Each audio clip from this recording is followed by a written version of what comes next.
Okay, this is Tiny's week 4 drills, part 2. So now we're doing our rear crosses. And this is really nicely done. So where you are in relation to a right and left on the camera towards I'll call it so each line of jumps, you got a green orange and a yellow orange.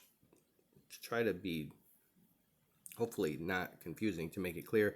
I'm going to call it the green line jumps and the yellow line jumps, right? One's on the right and left, depending on how you're viewing the right left. So I'm just going to say the green line jumps and the yellow line jumps. So your rear crosses are beautiful here, really nicely executed, and she reads them very well. Your technique on your rear crosses, your blind crosses, and your front crosses, I think is excellent. And you're doing them on the right lines, you're driving your lines, all of that stuff is great. I believe that the biggest difference why you're seeing more success on your rear crosses versus your fronts, and your blinds were pretty good, but could have been better, I think. The difference is that what I was talking about in the last video of where you're doing it along towards the green line versus the yellow line of jumps. This case, in the rear cross, you are right near this line, so you're scooping her up near that yellow wing and then creating that turn and doing that, and it works well. With your front and your blinds,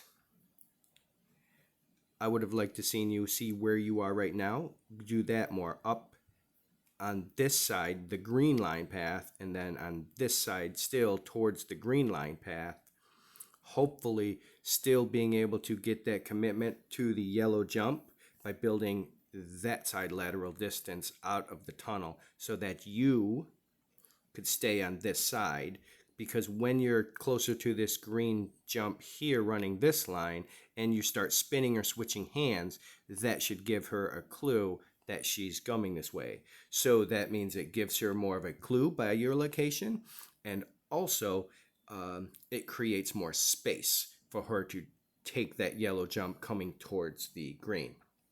The reason it works on the rear cross where you are closer to that is because you're behind her. So that means the space is built in, so she doesn't have to worry about landing on you or anything like that when she takes the yellow jump. The other thing, because the rear cross, because you do a good job with your technique and you show the patience, you decel at that yellow wing by nature of doing the rear cross. So you decel at it, which also creates that turn. That's why the rear cross works better when you're closer to the wing. Okay, yeah, this is kind of goofy. It's, especially after, I don't know, I'm assuming this was all in one session based on the jumps, colors and all that. So yeah, that's sometimes cogs are a little goofy. I'll probably pay her this time for taking the tunnel, just for taking it because she missed it the first time. But again, your rear cross closer to the wing works nicely.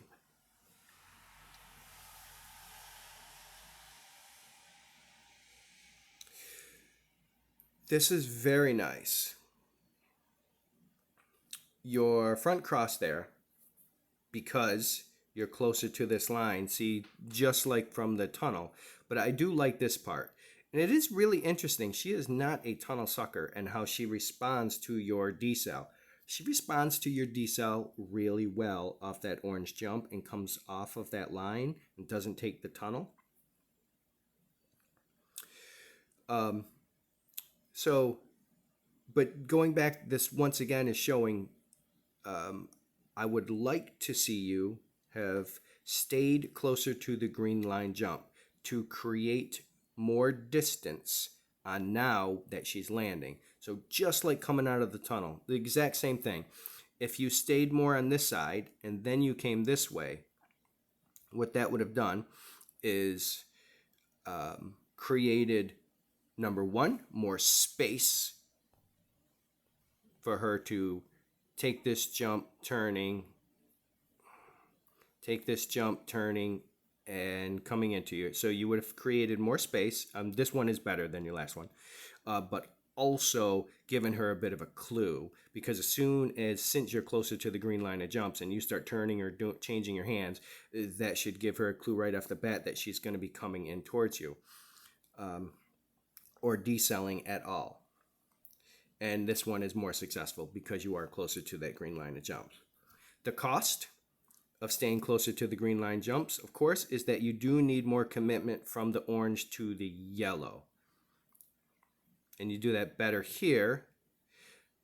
But now is this going to be okay, so this is our blind. So nicely done, but I would still like to see you more, at least in the center. See how you came into here and you did your blind almost on that red wing? That's, I think, a better location for your rear cross. Your blind would have been better, smoother, if you had stayed there. See how you're coming in that close? I would like to see you build more lateral distance towards that yellow-orange and run more here instead of here.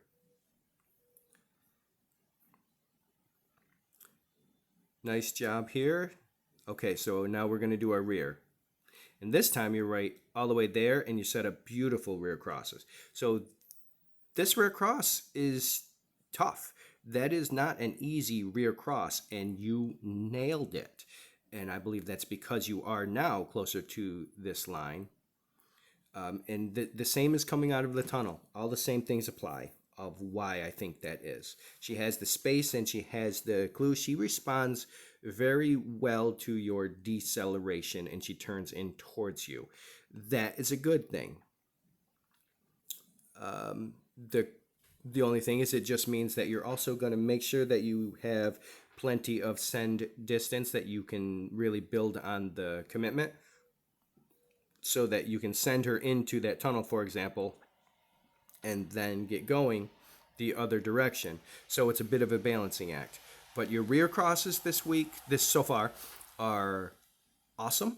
Your fronts in the blinds, just think about that lateral distance like I talked about. Nice job.